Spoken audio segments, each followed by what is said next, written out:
تمام دیکھنے اور سننے والوں کو السلام علیکم۔ یہ ہے خان احمد آفیشل۔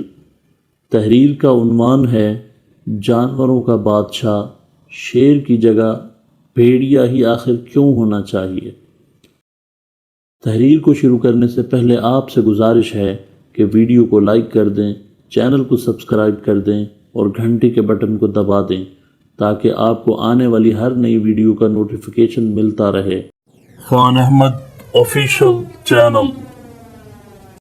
میں اکثر سوچتا ہوں کہ انسان نے شیر کو جانوروں یا جنگل کا بادشاہ کہنے میں کوئی غلطی کر دی ہے اور اس غلطی کو تسلیم کر کے بدلنے کی ضرورت ہے۔ شیر میں بہت ساری ایسی عادتیں موجود ہیں جو اس کے عہدے کے شایان شان نہیں، جبکہ شیر کے مقابلے میں جب باقی سب جانوروں کا مطالعہ کریں تو بھیڑیا ایک ایسا جانور ہے جو اپنی عادات، صفات، خصوصیات کے بنا پر اتنا اعلیٰ اور بہترین ہے کہ شیر تو کیا سب جانور مل کر بھی اس کی برابری نہیں کر سکتے۔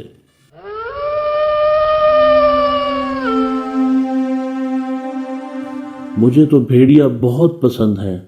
آئیے آپ کو بھیڑیے کی کچھ باتیں بتاتا ہوں اور مجھے یقین ہے آپ بھی بھیڑیے کو پسند کرنا شروع کر دیں گے، اور اگر آپ متفق ہو جائیں تو پھر ایک آواز بلند کرنی چاہیے کہ جانوروں کا بادشاہ شیر نہیں بھیڑیے کو پکارا جائے۔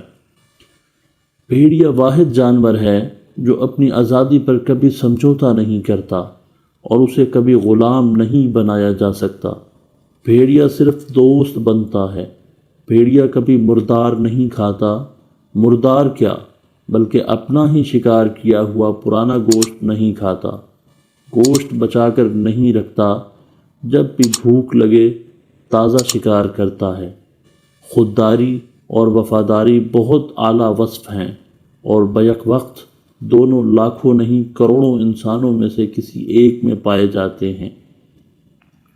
خودداری صرف یہ نہیں کہ کوئی آپ کی عورت کو دیکھے تو غصہ آ جائے، بلکہ اصل خودداری جسے ہم وفاداری کہتے ہیں یہ ہے کہ آپ اپنی عورت سے اتنے مخلص ہیں کہ اس کی محبت میں کسی دوسری عورت کی طرف متوجہ نہیں ہوتے، اور یہ صفت بھیڑیے میں پائی جاتی ہے۔ بھیڑیا خوددار اور وفادار جانور ہے۔ خوددار ایسے کہ اپنی مادہ پر کسی دوسرے کی دلچسپی برداشت نہیں کرتا، اور وفادار اس طرح کہ خود بھی کسی دوسرے مادہ کی طرف متوجہ نہیں ہوتا۔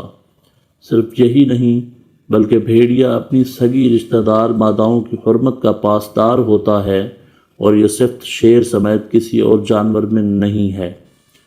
بھیڑیا اپنے ہر سگے خونی رشتہ دار کو نہ صرف پہچانتا ہے بلکہ ان کی عزت اور احترام بھی کرتا ہے، کیونکہ اس کی نسل میں ملاوٹ نہیں ہوتی اور ماں باپ ایک ہی ہوتے ہیں۔ دونوں میں سے کوئی ایک اگر کسی جگہ پر مر جائے تو دوسرا اس جگہ پر 2-3 ماہ تک افسوس کے لیے رکا رہتا ہے۔ بھیڑیے کو ابن البار بھی کہتے ہیں، جس کا مطلب نیک اولاد ہے۔ بھیڑیے کے والدین بوڑھے ہو جائیں تو وہ نیک اور فرما بردار اولاد کی طرح ان کی خدمت کرتا ہے۔ بھیڑیا واحد جانور ہے جو جنات سے لڑتا ہے اور انہیں قتل کر دیتا ہے۔ بھیڑیے کی بہترین صفات میں بہادری، خودداری، وفاداری اور خاندان سے حسن سلوک شامل ہے۔ بھیڑیے جب ایک سے دوسری جگہ سفر کرتے ہیں تو سب سے آگے بزرگ اور بیمار بھیڑیے ہوتے ہیں۔ ان کے ساتھ 5 طاقتور ترین بھیڑیے ہوتے ہیں جو ان بزرگوں کی دیکھ بھال اور حفاظت کے لیے ہوتے ہیں۔